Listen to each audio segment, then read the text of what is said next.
Fala aí, meu amigo Adriano. Boa noite, Marco. Tudo bem? Agora sim, né? Problema muito técnico aqui, o Facebook derrubando o link do streaming. Mas Pois agora é, sim, mas cara. depois de todas as dificuldades, conseguimos. Boa noite, Marco. Tudo bem? Conseguimos, cara. Você pode ver que tem um delay aí, né? Sim, tem um delay, mas é porque também o volume da página do Facebook estava aberto. Agora eu desabilitei ele e não vai ter problema. Ah, tá legal, cara. Tá me ouvindo bem aí? Tá conseguindo? Estou te ouvindo bem. Alto e claro. Perfeito. Será que o Moro já tá ouvindo a gente? Olha, o Moro deve ter algumas preocupações, viu, nesse momento. Né? Acho que não vai ser um bom sextou para ele, mas certamente é um sextou muito importante, né, para a história desse país. Com certeza, cara. Adriano, eu acho que o pessoal já entrou, já tá vendo a gente, e a gente atrasou, eu atrasei um pouco aqui, estava com esse problema técnico, passei 20 minutos. Mas eu acho que dá para a gente manter um papo e tentar entender um pouco, né, desse tema que a gente propôs, que é a sociedade e o negacionismo nesse momento, né? Que não é uma coisa atual, na verdade, né? O negacionismo está presente há décadas, né? Ou melhor, há milênios, não décadas. E no Brasil, há décadas se fortalecendo cada vez mais, né? Principalmente agora no período de Covid, né? Na verdade, esse fenômeno ele se faz presente não apenas no Brasil, mas no mundo inteiro, né?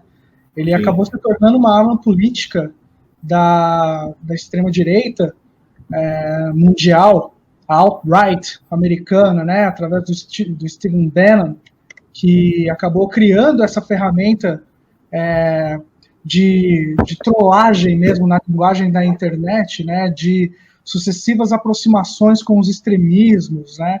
E colocando fatos que não são tão fatos assim, para ir testando os limites das pessoas, né? E isso faz com que as democracias estejam em risco, porque uma coisa são revisionismos históricos, outras coisas são as negações históricas, e é isso que está acontecendo.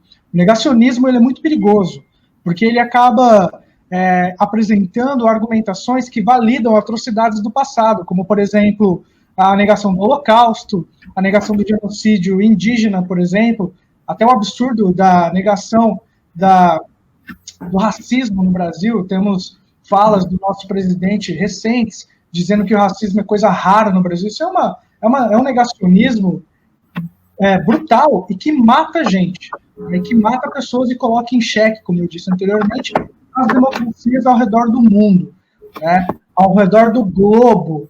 Né? A gente tem mais essa negação aí que está em pauta nesse momento, né? O formato geológico da Terra, se ele é esférico, se ele é plano. Então a gente precisa encarar todo e qualquer tipo de negacionismo, né, para poder defender as democracias e as sociedades como a gente conhece. Sim. O Adriano, você colocou muito bem uma questão que pesa muito aqui no Brasil, que é... Desculpa, eu estou me mexendo um pouco aqui para tentar conectar alguma coisa. Você colocou a questão do racismo, né? Por exemplo, a gente tem uma Alemanha hoje que não nega o Holocausto e não nega o nazismo, não nega as atrocidades que aconteceram na Segunda Guerra Mundial. Muito pelo contrário, eles mantêm isso vivo na memória justamente para se combater diariamente isso, né? Por exemplo, eu uso muito isso com a Angela Merkel, né? Ela, sempre que existem manifestações partidárias, políticas no geral, na Alemanha, você pode perceber que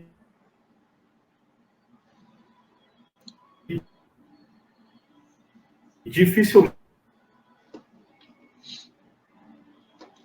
tem alguém... O Marco está com um probleminha na conexão dele. né? Mas ele estava falando de um ponto muito importante, que é o fato da Alemanha sempre buscar lembrar os absurdos do Holocausto para que as pessoas não esqueçam. Então, é lembrar para não esquecer mesmo. Aqui no Brasil, nós temos a Comissão da Verdade, que busca rememorar os absurdos que foi a ditadura militar, né, o período militar, que foi muito brutal, e que até hoje existem famílias que não conseguiram enterrar os seus entes queridos, né? Os documentos ainda estão selados. Então, a Comissão da Verdade, ela busca trazer à tona tudo que aconteceu naquele período nefasto da história brasileira. A gente precisa realmente combater o negacionismo para que as democracias sejam defendidas e que a gente possa seguir em frente.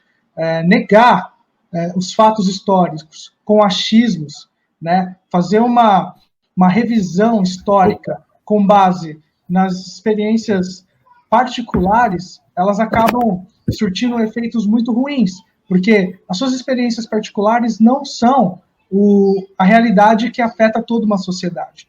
Então, quando você fala sobre negacionismo, você acaba desvalidando tudo que determinada população sofreu em determinado período, né? Isso é um grande problema. Marco, você pode retomar o seu raciocínio, né? Você teve um problema aí, eu tomei a liberdade de continuar aqui. Bom, então, obrigado, Adriano. É que eu acho que caiu aqui para mim, e eu perdi a tua imagem também, não estava nem te ouvindo. Mas é por conta da tecnologia aqui que está me boicotando hoje. Então, você colocou bem agora, e tem essa questão da memória e que não é só atual, né? Eu falava da Merkel, por exemplo. Eu lembro de uma passagem dela, que teve uma comissão, e essa comissão ao vivo, essa comissão estava ao vivo, quer dizer, e um dos partidários da Merkel pegou a bandeira, uma bandeirinha pequena, assim, do partido, tirou do bolso, sacou do bolso e balançou feliz, assim, porque era uma comemoração de um ganho da Merkel. Ela saiu de onde ela estava, pegou a bandeira, quebrou e jogou fora. Jogou para trás, assim, e deu um fumo no cara. Tipo, não é para fazer isso. Justamente pelo seguinte, por eles estarem com o poder na mão, eles estão ali, já não tem que comemorar isso, eles já estão ali, né? E também por essa exaltação às bandeiras, às cores, aos partidos, dentro de um período histórico que é muito recente para a Alemanha ainda, né? O nazismo, foi em 1945, então são 2 gerações que ainda viveram sequelas muito grandes, e sem contar a Guerra Fria, né? Que foi terminar só em 1991, depois da queda do muro em 89.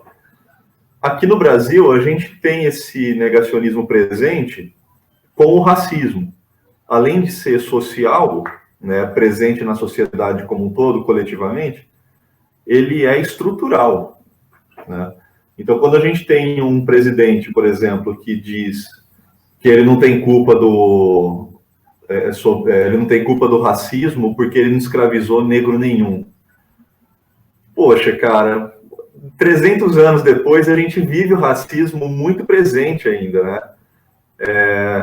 Por exemplo, a gente tem, se a gente for calcular numa ideia de gerações, a gente tem 3 gerações para 4 agora que viveram o racismo muito presente estruturalmente com seus próprios avós ou bisavós, os seus pais pegaram sequela. E isso não no campo, né? Na cidade, isso aconteceu com o êxodo rural. Então, a gente tem uma presença do racismo muito grande no Brasil, que é negado diariamente. O Brasil ele tem uma sociedade muito racista, apesar de toda a miscigenação e toda a diversidade cultural que a gente tem. Isso eu senti, por exemplo, quando eu morava no Rio Grande do Sul, eu sentia o Sul muito, muito racista. Mas esse racismo deles ultrapassava a questão da pele. Por exemplo, eles jogavam esse racismo geograficamente. Então, eles tinham um preconceito gigantesco com paulista. Eu sofri muito preconceito lá. Em contraposição a isso, eles não tinham um preconceito muito grande com o indígena uruguaio, por exemplo.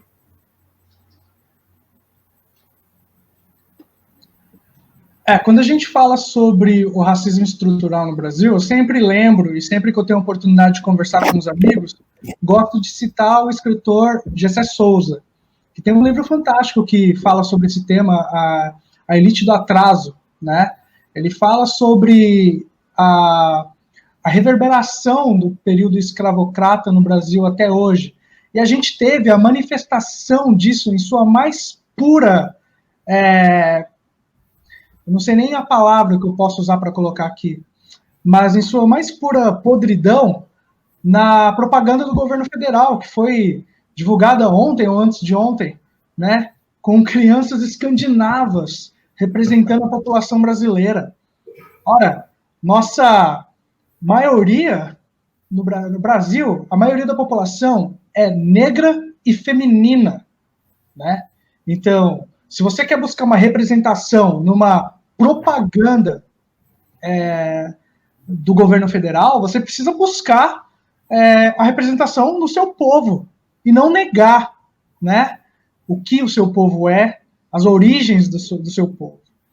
Então, a gente pôde ver de maneira muito explícita esse racismo estrutural, que às vezes passa despercebido nas pessoas, às vezes não. Ele passa despercebido para quem não sente ele, né? Eu tenho inúmeros exemplos que eu posso te dar aqui de racismos que eu sofri durante vários períodos da minha vida, né? E quando você toca nesse assunto para as pessoas negam. Elas falam, não, eu não sou racista, eu tenho amigos negros, eu até tive uma namorada negra, né?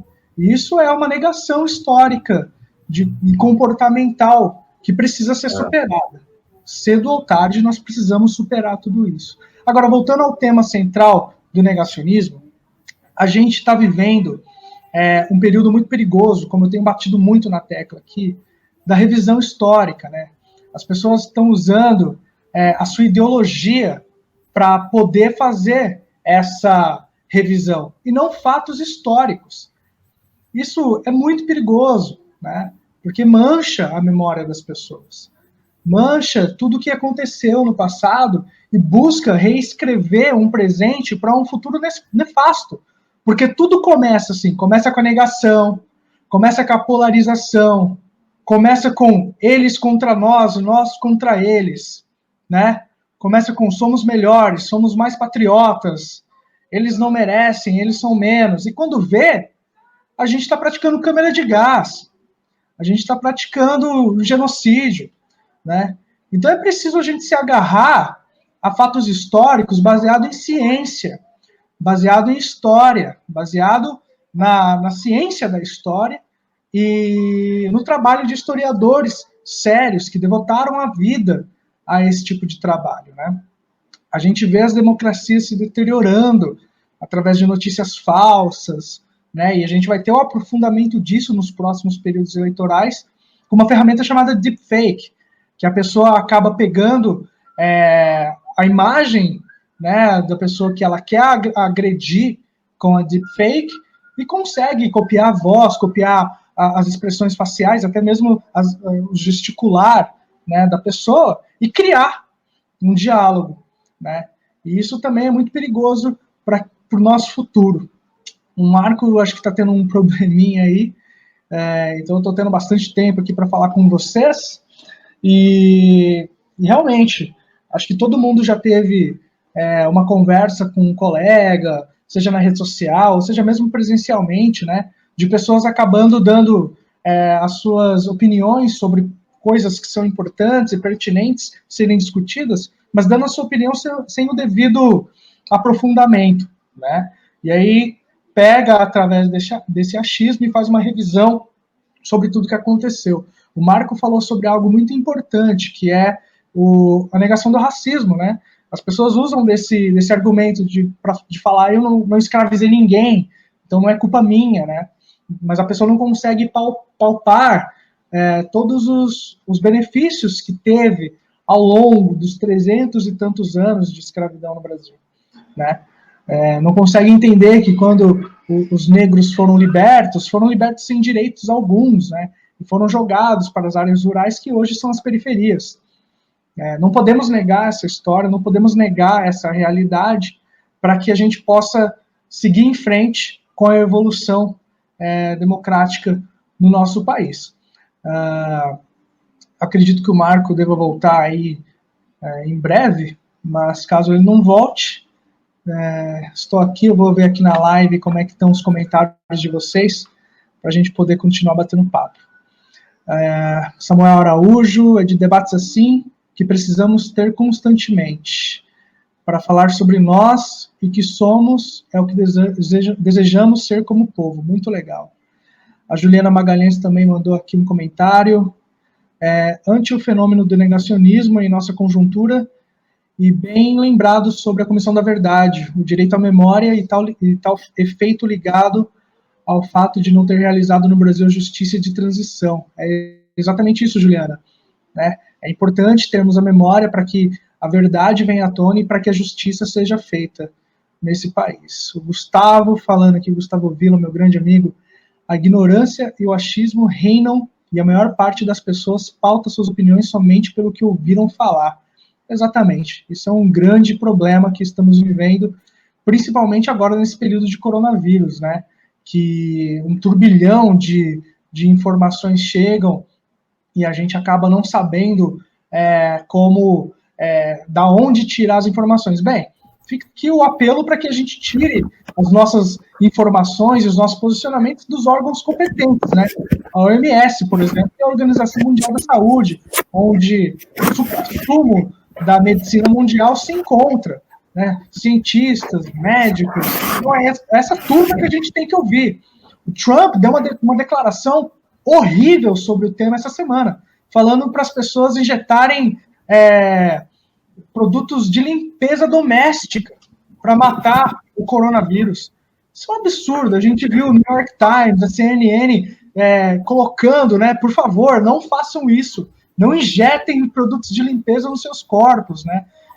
Então a gente precisa ouvir as autoridades de saúde nesse momento e não negar a ciência, porque o negacionismo da ciência é muito perigoso nesse período de coronavírus. A gente precisa ouvir quem tem autoridade. A OMS é onde se encontram as principais autoridades médicas do mundo, cientistas, os médicos. Então, é dali que a gente precisa tirar as informações, para que a gente possa superar esse momento, essa crise horrível que a humanidade está tendo que atravessar nesse momento. É a pior pandemia do século. E tem gente achando que injetar produto de limpeza doméstica no corpo vai melhorar. Tem gente que acha que tomar chá quente vai fazer o vírus descer para o estômago e vai acabar. Então a gente precisa tomar muito cuidado, né? O Marco está de volta aí. Marco, eu cheguei com o coronavírus. Não, eu peguei. Gente, desculpa, a minha conexão aqui ela está muito instável. E aqui no apartamento aqui é meio complicado, é um labirinto para a internet. Mas assim, voltando, eu peguei tudo que você falou e eu vi essa notícia nos Estados Unidos de o cara pedindo para não injetar, né, o produto de limpeza, água lavadeira, cloro, né, principalmente o cloro, porque cloroquina remete a cloro, o cara pensa que é o produto de limpeza, e aí eu lembrei do vídeo de uma pré-candidata do Partido Novo, eu esqueci o nome dela, no Twitter dela, eu vi, ela fez um vídeo no supermercado, pegando uma lata de água tônica e dizendo que isso a Globo não mostrava porque quinino era a base para se fazer a cloroquina. Nossa. E assim, ó. Tônica, né? Como? Da água tônica, né? Da água tônica. Porque assim, o quinino realmente ele é a base para muito medicamento, né? E no começo do século XIX ele foi usado para combater algumas febres, isso é verdade. né? A quinina é uma planta tipicamente sul-americana, que serviu muito, principalmente para os europeus, quando eles vieram para cá e ficavam doentes. Mas o tipo de medicamento é diferente. E aí eu vi isso e lembrei essa questão de injetar, né, produtos de limpeza. Eu lembrei que os nazistas faziam isso, né? Injetavam tinta azul nos olhos das crianças, por exemplo, para tentar mudar a cor do olho. Ou injetavam ácido na pele, na carne, para descobrir qual era a reação. Isso é uma coisa simplesmente bizarra, abominável, que só esse tipo de declaração já leva a gente para aquele passado histórico com um massacre gigantesco de pessoas, e muitas por meio da ciência, né, para se testar muita coisa em ser humano. E aí, voltando à questão do negacionismo, a gente tem no Brasil uma onda muito grande de negacionismo da vacina, né? Eu acho que você sabe disso também. No ano passado, 2016, por exemplo, e no ano passado também, de retrasado, 2018, a gente teve ondas muito grandes de malária, de meningite, novamente, e de doenças que estavam adormecidas já e não eram mais, não entravam mais nas estatísticas, justamente por conta das vacinas. O Brasil, ele parou, o Brasil, de forma geral, ele parou de aplicar as vacinas nas crianças por displicência e também por essa onda negacionista da vacina, que é grande, não é brasileira só. Isso tem no mundo inteiro, que entra numa ideia de conspiração, né, de que o governo vai tomar conta de você por meio da vacina. Eu lembro disso em episódios muito velhos do Arquivo X, por exemplo, lá do começo dos anos 90. E já era bizarro pensar isso, né? E aí, o que acontece com a Covid? Com essa onda toda do negacionismo? Em 1971, Adriano, eu acho que você sabe dessa informação também, muita gente deixou passar, a gente teve um surto de meningite no Brasil de 71 até 75. Lembrando que nesse meio tempo a gente teve uma Copa do Mundo, que não foi no Brasil, foi no México. Aí olha o detalhe, esse surto de meningite começou porque o governo não estava aplicando vacinas no período, não estava combatendo. E essa meningite começou nos bairros periféricos em São Paulo, nos bairros pobres. Até aí a ditadura não deu linha nenhuma. Alguns médicos estavam tentando mostrar isso para o governo, e o governo negava. O governo passou de 1971 a 72 negando o surto de meningite e só foi oficializar os casos quando a meningite começou a atacar os bairros nobres, que é de praxe, né? A gente sabe que sempre que algum problema entra na elite, isso vira um problema oficial. O governo ficou de 1971 até 1975 combatendo a meningite e negando a potencialidade de morte do meningite. Todo mundo, todos os médicos e jornalistas que tentavam o caso, apanhavam, eram presos, eram desligados do sistema de saúde e recebiam um cala-boca.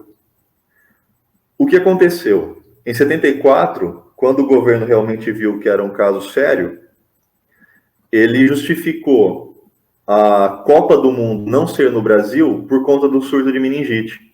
Mas, na verdade, usou isso como uma desculpa pelo fato do governo estar desviando tanto dinheiro e não ter mais verba para realizar a Copa.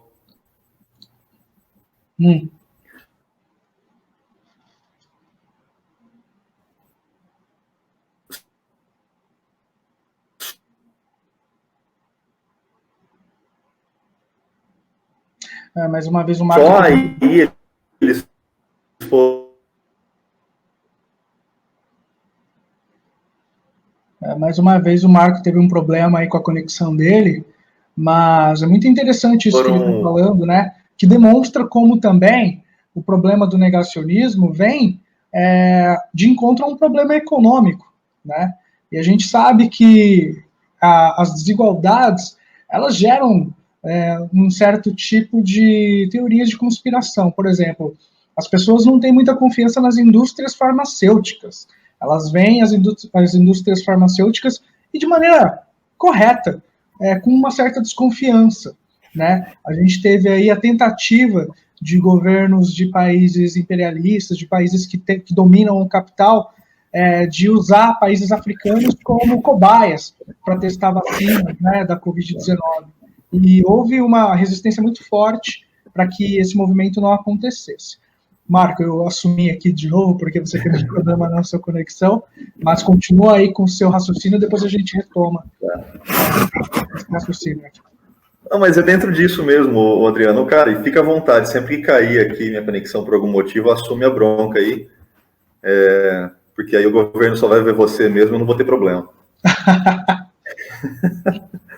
Mas assim, ó, essa questão, ela, como a gente estava falando e você lembrou bem, ela é o negacionismo, né? Ele é uma questão mundial. A gente tem a Terra plana, por exemplo. Tem uma estatística aí que roda sempre, que de 12 a 14 milhões de pessoas no mundo acreditam que a Terra é plana. É bizarro acreditar nisso, é bizarro você ter uma informação dessa e não ficar preocupado, né? Porque, assim, isso não fica na crença individual, isso vai para a escola. Por exemplo, eu já recebi provas de alunos, em aula de geografia, por exemplo, que diziam que, assim, provas de geografia um pouco mais abrangentes, né? Diziam que ossada de dinossauro não existe, é osso de cavalo e osso de galinha. Tenho alguns pais de alunos que vinham contestar a questão planetária, de que planetas não existiam, que tudo era uma ficção. Então, sempre que saía uma notícia de alguma estrela, alguma galáxia nova encontrada, esse pessoal negava veementemente e as crianças traziam isso para a sala de aula. Então, a gente, quando lida com esse negacionismo, ou com essa desinformação, a gente não está lidando só com o cara que é anti-vacina, a gente está lidando com uma sociedade gigantesca de pessoas que realmente negam a ciência, negam a educação e negam essas informações verdadeiras, né? Por exemplo, o Galileu, ele só parou de falar que a Terra era redonda, que tinha um sistema heliocêntrico e tudo mais, quando a igreja chegou e falou: meu amiguinho, ou você para ou a gente passa a corda no teu pescoço. Ele não negou isso, mas ele deu uma parada, sabe? Só chegar hoje num mundo em que a gente usa a internet, por exemplo, para falar que a Terra é plana, sendo que a internet só foi possível por conta da viagem espacial pela Terra ser realmente redonda, né? O cara usa das ferramentas criadas pela tecnologia factual, né? O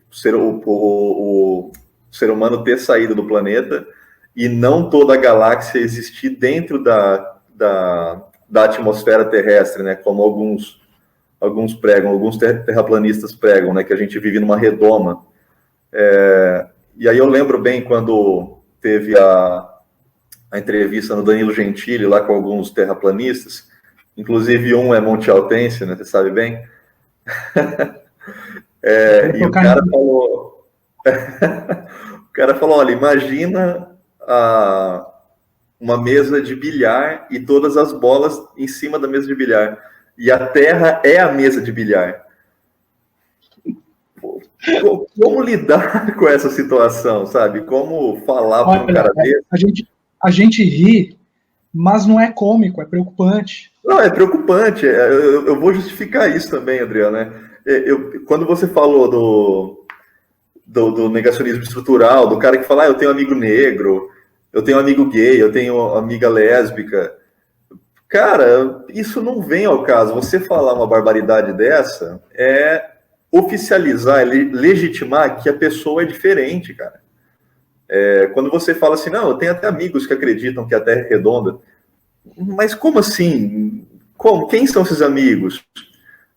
Por exemplo, eu vou trazer agora para a ideia, e depois eu vou ler alguns comentários aqui que o pessoal, o Samuel Araújo, a Juliana Magalhães, o Gustavo, o Vila, eles estão comentando algumas coisas, eu vou ler, tá, gente? Mas assim, só para a gente ter uma ideia, a gente teve uma notícia excelente, que eu juro que quando eu vi e quando eu li sobre ela, eu chorei de alegria, que foi a descoberta por uma pesquisadora brasileira de um medicamento anticoagulante que ajuda no tratamento da COVID.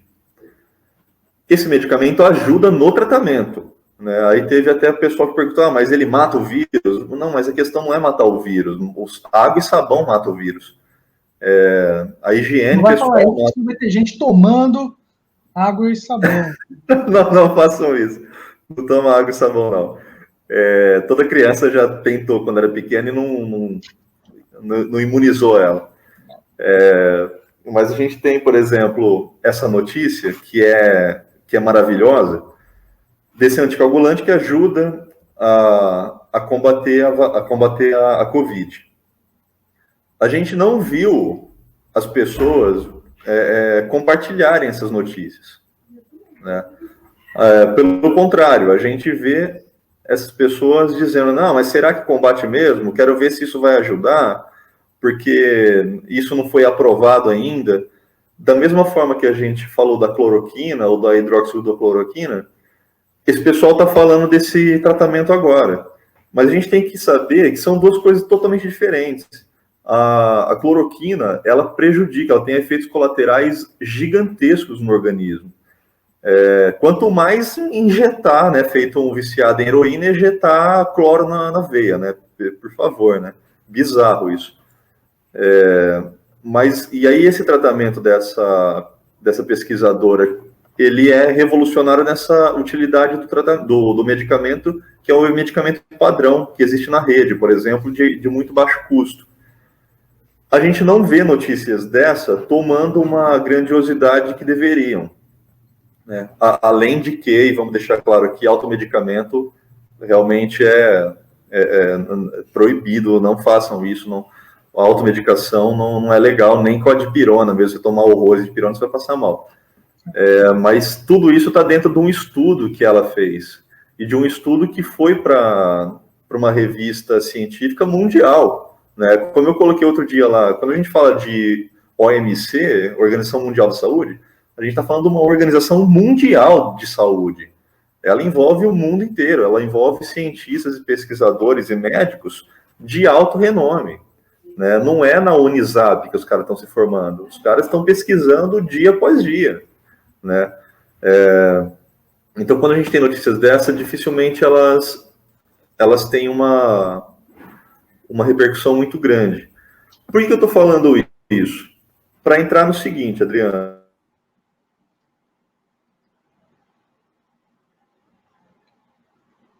Deu uma travada aí, só para complementar então o que o Marco estava falando, eu acredito que isso seja a gente vê, na verdade, que é um senso crítico seletivo, né?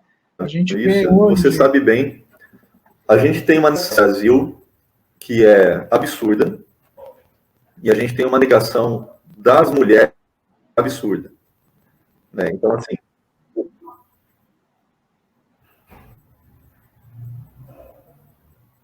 pode seguir, Adriana, que eu acho que eu travei aqui de novo, mas eu acho que era isso que você ia falar.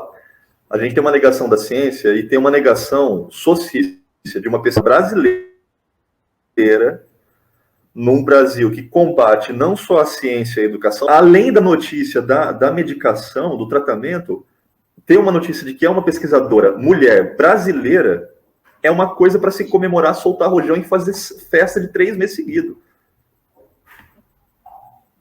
Você vê, né? É um senso crítico seletivo mesmo. Da onde que veio essa informação? Veio dos negacionistas que teorizam em cima de coisas absurdas, ou vem pautado do estudo, que está sofrendo ataques atrás de ataques no último período, né? A gente vê aí o novo presidente do CAPES é um defensor do criacionismo, né? E o CAPES está totalmente ligado às pesquisas, né? As pesquisas científicas e tudo mais. E o cara é defensor do criacionismo, ou seja, ele nega tudo que vem sendo desenvolvido ao longo dos tempos, pautado em ciência. Ele nega a ciência, né? Como que o cara pode ser presidente do CAPES tendo esse tipo de postura, né?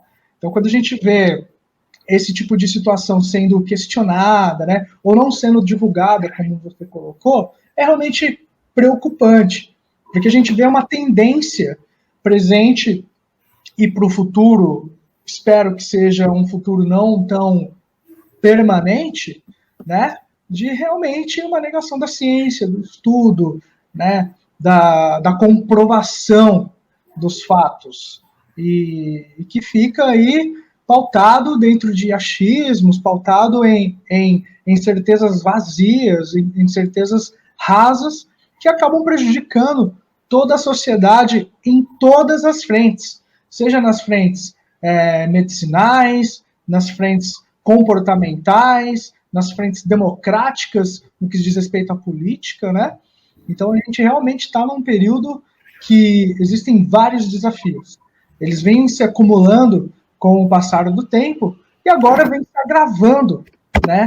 Porque a gente chegou a um ponto onde a informação está na palma da mão de todo mundo, né? Mas como acessar essa informação de maneira qualitativa e não quantitativa?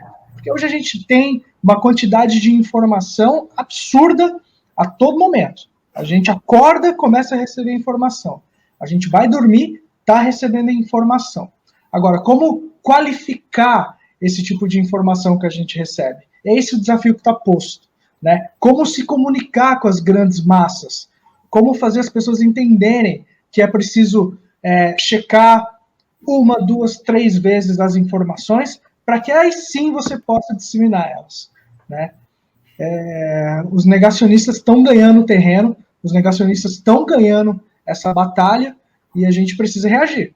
A gente precisa conversar com os nossos amigos, com os nossos entes queridos, né, no boteco, nas redes sociais, para que a gente consiga mudar essa realidade, porque isso vai culminar em desastre atrás de desastre, né? A deteriorização das democracias está aí para apresentar. A gente está retroagindo a convicções da Idade Média, né? A gente não pode aceitar isso. A gente precisa ter um viés progressista da realidade. A gente precisa progredir. Não dá para a gente retroagir a convicções medievais para as interações sociais em pleno 2020, né? É muito preocupante essa realidade. Muito bem colocado, Adriano. E preocupa, eu acredito que por dois motivos principais. Assim, você tocou no ponto central, a questão da informação. A internet, por exemplo, ela é uma ferramenta fenomenal. A gente tem utilizado ela para conectar o mundo e para conectar as pessoas. E tem na internet uma quantidade gigantesca de informação. Só que essa informação, ela se divide entre boa, ruim, correta, incorreta, verdadeira, factual, fake news, entre outras tantas, né? Sensacionalistas e tudo mais. Mas quando a gente fala assim, informação sensacionalista, informação negativa, desinformação, a televisão já tinha isso desde sempre, né? Mas o problema é que com a TV você ligava o canal e não tinha controle da informação, você tinha o controle do que você estava assistindo e não do conteúdo em si, né? E como a gente tem uma distribuição pública de canais muito ruins, é óbvio que você vai valorizar os canais melhores, que são das grandes empresas, que tem uma padronização no conteúdo informativo, né? Por exemplo, a Rede Globo. Quando a Rede Globo solta lá a propaganda, a campanha Agro é Pop, ninguém lembra que eles são donos de indústrias gigantescas do agronegócio. Então, eles não estão beneficiando o mercado, eles estão beneficiando eles próprios com o capital improdutivo e tudo mais, né? Só que aí a gente vem para a internet. Você encontra informações muito boas, muito respeitadas, e informações verdadeiras na internet, tanto aqui falando do nosso território, né, do Brasil, do nosso país, quanto informações gringas, né? Eu sei que lê bastante inglês, eu também tenho me dedicado a isso, tenho lido alguns sites franceses, e hoje, por exemplo, no The Guardian, matérias a todo momento sobre a renúncia, a demissão do Moro e as falas do Bolsonaro. E aí você vai lá e vai criticar o The Guardian e falar que eles são comunistas. O The Guardian, pelo amor de sei lá quem, ele não é comunista. É uma das empresas mais conservadoras que tem nos Estados Unidos. E a gente tem tantas outras. A The Economist, por exemplo, a todo momento informando a população sobre tudo que acontece no Brasil. Não tem como dizer que os caras estão tentando derrubar o governo brasileiro, não é isso. Só que aí tem a questão. Onde as pessoas estão indo buscar informação?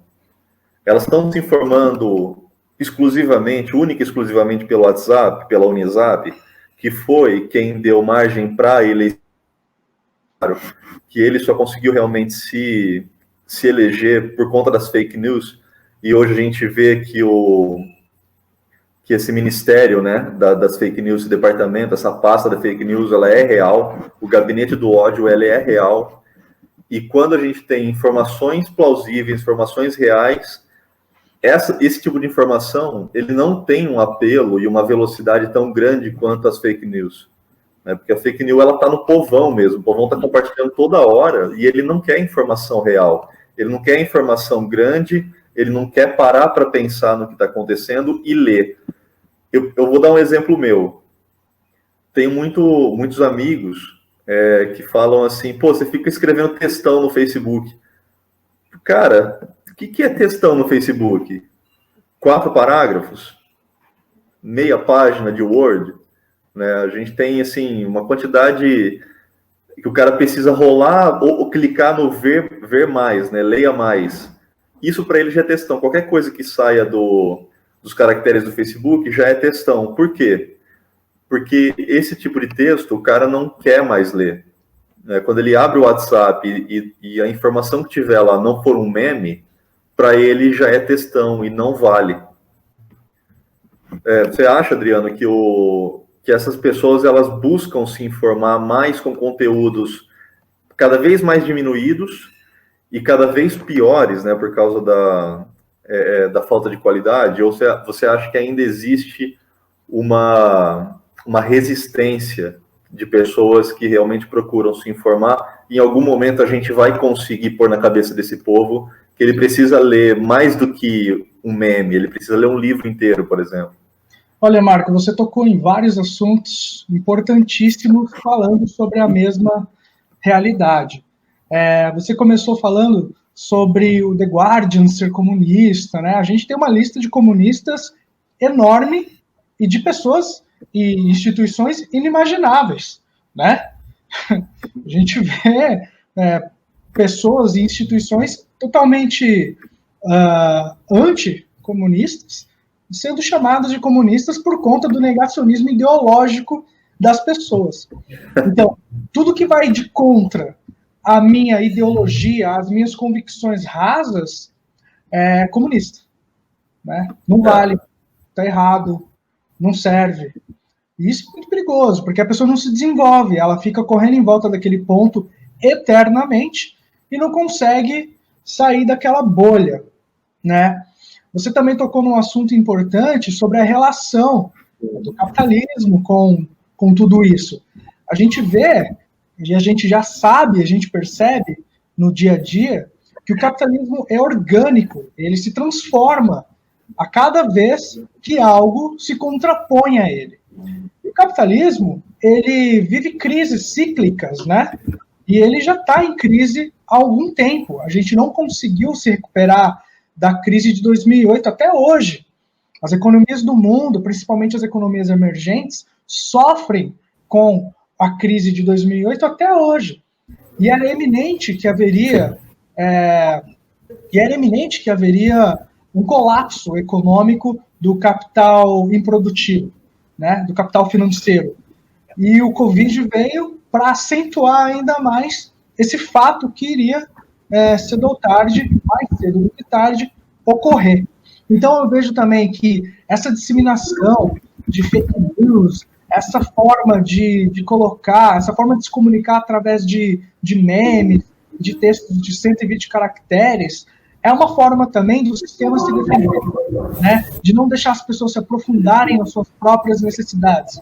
Porque quando a pessoa consegue entender a sua própria realidade e o seu local de existência no mundo, ela começa a questionar, né? Então, essas formas de se comunicar instantânea, né, acaba sendo uma defesa também desse sistema que está colapsado e que precisa ser superada. Você me perguntou sobre se as pessoas um dia vão superar essa forma de comunicação instantânea e essa forma de comunicação artificial, né, essa forma de se informar de maneira artificialmente. Durante as eleições, saíram vários estudos para saber como que as pessoas se informavam. E esse estudo, ele informou que 8 em cada 10 eleitores do Bolsonaro se informavam exclusivamente por redes de WhatsApp. Ora, como é que você vai formar um senso crítico se informando apenas por redes e bolhas de grupos do WhatsApp? 80% de todos os eleitores do Bolsonaro se informavam apenas dessa maneira. Fica impossível ter um diálogo, ter um debate dessa forma. Até porque o próprio candidato que se elegeu não foi aos debates, não apresentou à sociedade o que ele tinha, né, de planejamento para o país. Então ele se negou, a gente está falando de negacionismo, ele se negou a debater também. Isso é uma forma de negar a realidade. Eu nego expor o que eu penso, eu nego expor os meus projetos e me coloco como alguém para um cargo eletivo tão importante como o do presidente da República. Se bem que o Bolsonaro sempre foi transparente em todas as suas colocações, né, autoritárias, seus projetos de deteriorização das instituições, enfim, isso sempre foi sabido de quem busca as informações. Agora, das 80% das pessoas que se informavam apenas por rede de WhatsApp, isso ficou no obscurantismo. E aí que está o grande problema. Adriano, e isso sem contar a quantidade dos 80% também que foram eleitores dele, né? Então a gente consegue transferir da informação para o mundo real das cidades, né? Aqui em Monte Alto a gente teve mais de 80%, se não me engano foram 88% de eleitores. 81% do Bolsonaro. Em Novo Hamburgo também, onde eu morei, foi mais de 75%, se eu não me engano, uma cidade de 250 mil habitantes para mais. Ribeirão Preto também, se eu não me engano, foi mais de 70%. E a gente do lado também foi esse índice. São índices consideráveis, né? São realmente isso. Eu acho que Mirassol também, né, teve... Normalmente, ou melhor, na realidade, todas as cidades do estado de São Paulo, a maioria foram de 70% a 80% de eleitores dele. E isso reflete essa questão da informação, porque são estatísticas que andam juntas, né? Esses números, eles coexistem. Aí a gente tem o seguinte, por exemplo, ontem eu falava numa das postagens minhas ali, sobre a despedida do Moro, né? Uma colega aí de Ribeirão Preto entrou e falou, pô, isso daí é mentira, porque você está falando mentira porque eu sigo o Moro nas redes, em todas as redes, e ele está falando que a imprensa é canalha, ele está xingando a imprensa, e eu olhei, aí ela colocou alguns prints do Instagram dele, né? E o perfil, obviamente, não era do Moro. eu entrei nos perfis e eu sigo ele nas redes também, né? Eu falei, poxa, não é possível que essa menina tá falando isso. E aí eu coloquei para ela, olha, esse perfil realmente não é dele, você tá enganada, o dele é tal. Aí eu colocava o link para ela.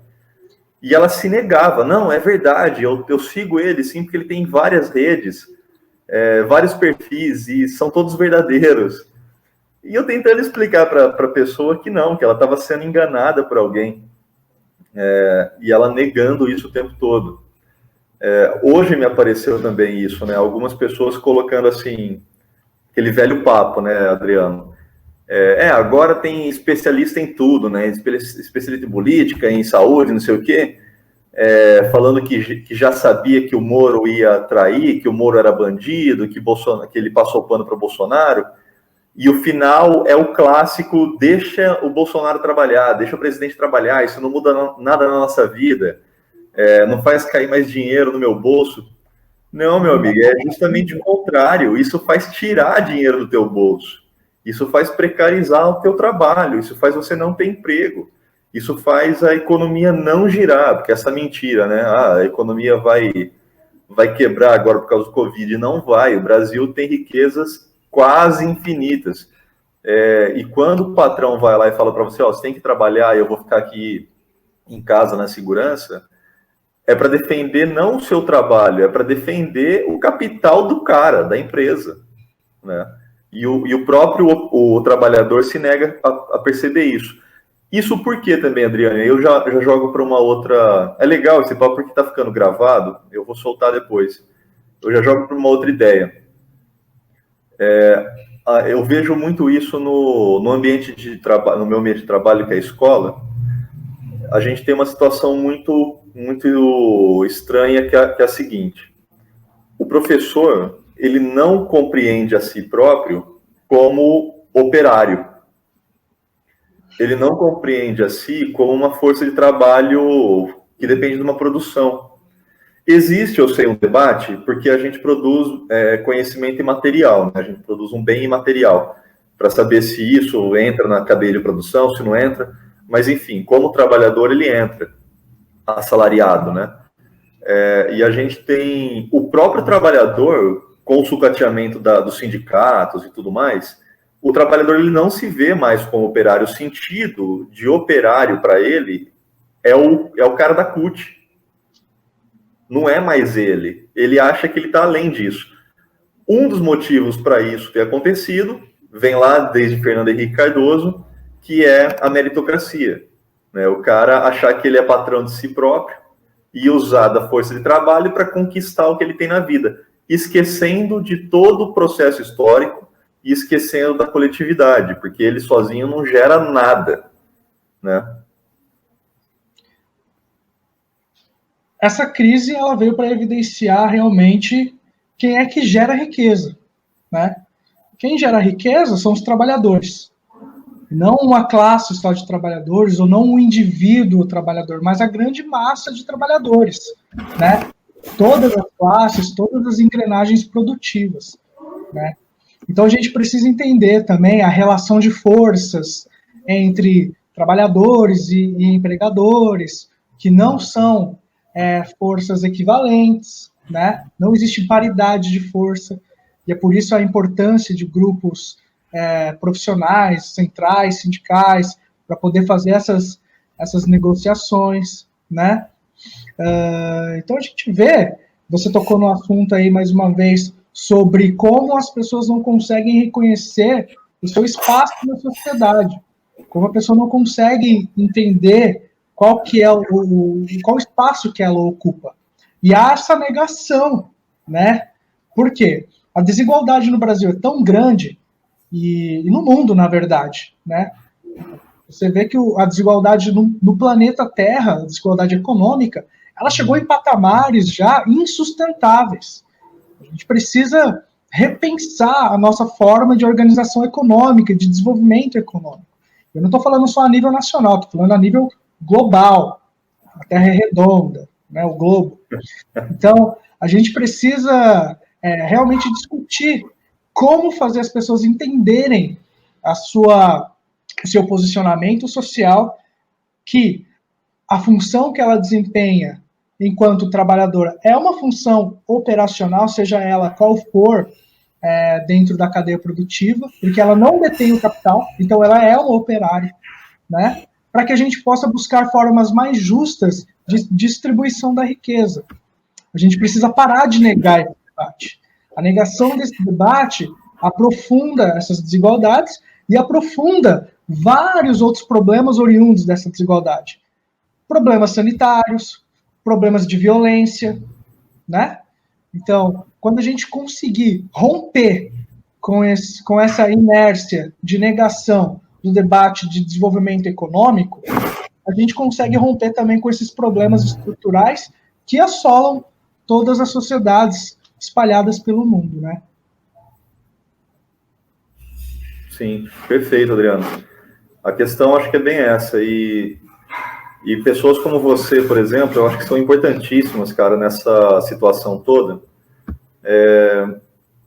porque a gente consegue trazer pessoas como você, por exemplo, a debates pessoais, né, físicos, locais, e para agora debates, aproveitando essa era das lives, né, consegue trazer conhecimento real, conhecimento de causa, e tentar levar um pouco dessa informação para as pessoas. Como eu falei, esse vídeo está sendo gravado, a gente vai manter ele no ar, no YouTube, nas redes. E se precisar, a gente até picota ele um pouco para isso, que a gente vai bater 1 hora, e é o tempo que a gente combinou. E aí a gente tem o seguinte, levando em conta a tua importância como ativista social, como ativista político, como militante social. Agora você está fazendo um trabalho excepcional em Mirassol, que é com o SOS Mirassol Popular. Né? É o Movimento Mirassol Popular, e a nossa campanha é SOS Corona Mirassol. Ah, sim, perdão. Eu troquei, inverti. E vocês estão fazendo um trabalho magnífico. Você estava me falando mais cedo que conseguiram 1,5 toneladas, né, de alimentos. Para uma entidade, para uma associação de pessoas totalmente independente, totalmente engajada pela população. E aí a gente não está falando só de bandeira partidária, não está falando só de direita e esquerda, a gente está falando de uma situação na qual, ou melhor, uma situação em que as pessoas realmente precisam de ajuda. E vocês estão fazendo um trabalho incrível em cima disso. Eu queria que você falasse um pouquinho como surgiu essa ideia, ainda mais no momento de isolamento social e de Covid, que as pessoas estão evitando sair de casa, e vocês estão dando a cara, mantendo os protocolos de segurança, de saúde, com máscara, com luvas, esterilizando tudo, e tentando ajudar a população dessa maneira. Conta pra gente um pouco, Adriano, como vocês tiveram essa ideia, e como você vê a dimensão que isso está tomando numa ajuda à população. Você colocou muito bem quando disse que o movimento social que está se configurando aqui com a nossa coordenação, ele é suprapartidário. O que isso quer dizer? Ele está acima de qualquer partido político, né?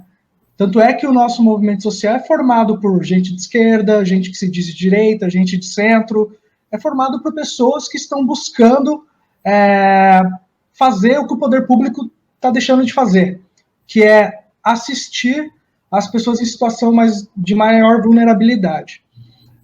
O surgimento desse movimento social se deu através da nossa vivência, né, de ver outros agentes políticos que fazem trabalho social excepcional de maneira independente e que acaba inspirando a gente a botar a mão na massa também. Então, o movimento Mirassol Popular surgiu dessa maneira, né, dessa necessidade, dessa demanda social que o poder público acaba não atendendo. A gente se associou a pessoas extremamente engajadas e competentes também, que estão fazendo o movimento social acontecer, né? Então está sendo muito gratificante para a gente poder realizar esse trabalho aqui. Essa campanha SOS Corona Mirassol foi uma campanha que contou com o engajamento de toda a sociedade mirassolense, não apenas das pessoas que estão compondo o movimento social nesse momento. Essa 1,5 tonelada de alimentos que a gente arrecadou foi oriunda de doações das pessoas, né? Então, a gente tem muito a agradecer também pelo engajamento das pessoas que fazem parte do movimento social, mas também de todo mundo que acreditou nesse trabalho que está sendo iniciado aqui na cidade. A gente sabe também que a distribuição desses alimentos é uma medida paliativa, né? As pessoas comem essa semana, daqui a 10, 15 dias estão precisando novamente. Então, o movimento social vai continuar atuando aqui na cidade, buscando formas mais sustentáveis de auxiliar essas pessoas. A gente já tem alguns projetos em andamento, em construção, para que isso seja factível aqui na cidade, e eu tenho certeza que serão projetos que vão transformar a realidade da vida de muitas pessoas.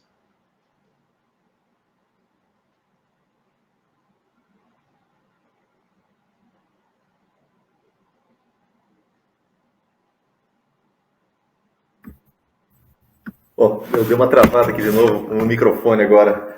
Mas, Adriano, você tocou num ponto, cara, que eu acho que é fabuloso, assim, que é para as pessoas pensarem. Tem muita gente, além do... Claro que eu vou rasgar muita seda aqui para você por conta disso ainda. Mas isso é importante relembrar. Eu sempre lembrar, quer dizer, a gente está falando de vários movimentos, inclusive o vosso, que aparecem agora em momentos de necessidade. A gente sabe que o pobre é quem mais se dedica a ajudar as pessoas, né? A gente tem empresas, os bilionários do Brasil, eles pouco fizeram, né? E esse pouco que eles fizeram realmente é pouco, né? Porque a gente, o pobre, para tirar R$10, R$100, R$50 do bolso, tem um peso muito diferente do que o bilionário tirar R$1 milhão do bolso, né? Inclusive pelas as questões dos impostos, né? E aí você tocou num ponto que é o seguinte: é interessante que isso continue, né? Que tenha uma continuidade, que não pare agora, né? Para que as pessoas compreendam que essa ajuda ela é necessária e ela tem que ser permanente, né? E não ser usada como ferramenta e qualquer outra coisa, mas porque as pessoas realmente necessitam. Porque senão a gente vai ter uma coletividade que realmente não compreende o todo, né? Vocês estão de parabéns, Adriano. Eu fico muito feliz sempre que você me manda fotos e ações assim, eu pulo de alegria e fico até com inveja aqui, porque a coisa está devagar em muitos lugares, sabe? Vocês estão conseguindo segurar a onda e fazer um trabalho incrível. Adriano, a gente está chegando a 1 hora agora cravada e acho que seria legal a gente finalizar. Eu quero te dar 1 minuto para sua consideração e eu vou te agradecer agora pela presença nessa live. A gente com certeza vai fazer algumas outras também pelo Instagram. Obrigado. De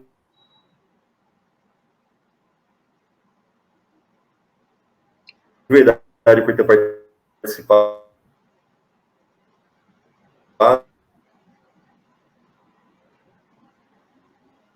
Deu uma travada aí, mas ele abriu espaço para eu distribuir aqui. Então, eu gostaria, Marco, de agradecer a você por promover esse debate, e é muito importante essas trincheiras de luta mesmo, né? Porque, como a gente disse, é importante a gente buscar a superação dessas inércias, como o negacionismo, como o ostracismo social também. Então, eu que agradeço muito a oportunidade de estar fazendo esse debate com você. Eu parabenizo também você pela combatividade, pelo trabalho que você tem feito em Monte Alto, que não é um lugar muito fácil de ser progressista, né? Mas eu estou à disposição, tá? Sempre que você quiser debater sobre diversos assuntos, se for da nossa competência, a gente fala, se não for, a gente ouve e busca informação para aprender. Então, muito obrigado, Marco, por essa oportunidade, e estamos juntos para outros debates, e estamos juntos na luta, e estou à disposição para desenvolver trabalhos aí com vocês também, ok?